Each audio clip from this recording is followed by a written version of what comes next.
In the government business plan, there was a reference to increased addiction services, increased attention to safe supply, and increased numbers of overdose prevention sites. And I wonder if you could talk about what the goal is for this year in terms of how many new OPS and how many, and what that safe supply policy looks like.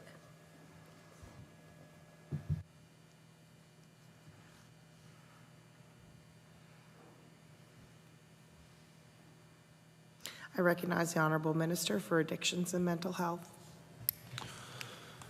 Yeah, so I guess in terms of safe supply, there's a pilot right now with the North End Community Health Center, so it'll be tablet safe supply with opioids. So they're kind of undergoing that pilot right now, so we'll certainly get the outcome data and reports on that specifically. We do have 2 overdose prevention sites right now in the province, one here in HRM and the other one's in Sydney. Certainly have seen increased demand, I would say, in both, in terms of, whether it's syringes or whether it's, supervised consumption.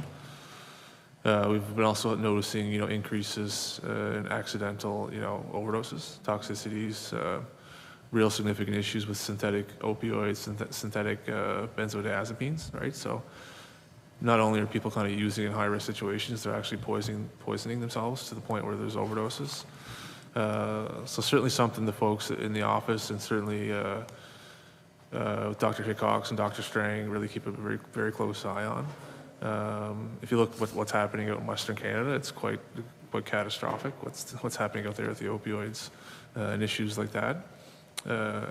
So there's certainly emerging evidence, I would say, in terms of safe supply, specifically of tablet safe supply. I know British Columbia is kind of in early days of looking at the research for injectable opioid agonist therapy right now, given their epidemiology, right? They're having some serious issues. So certainly we keep a very close eye on that. I'll be curious to see how this pilot goes. There's also an issue too in Nova Scotia. We have a very select group of prescribers in the province. There's only a handful right now. So there's certainly a clinical, professional, probably education, aspect to that as well. We did launch a addiction medicine consult service here at the Halifax Infirmary. So I'd say it's incredibly been positive feedback. So an emergency room physician or a med-surg doctor on a med-surg unit can refer to an addiction medicine consult specialist. Because oftentimes these folks, through intravenous drug use can, have heart infections and different other kind of issues.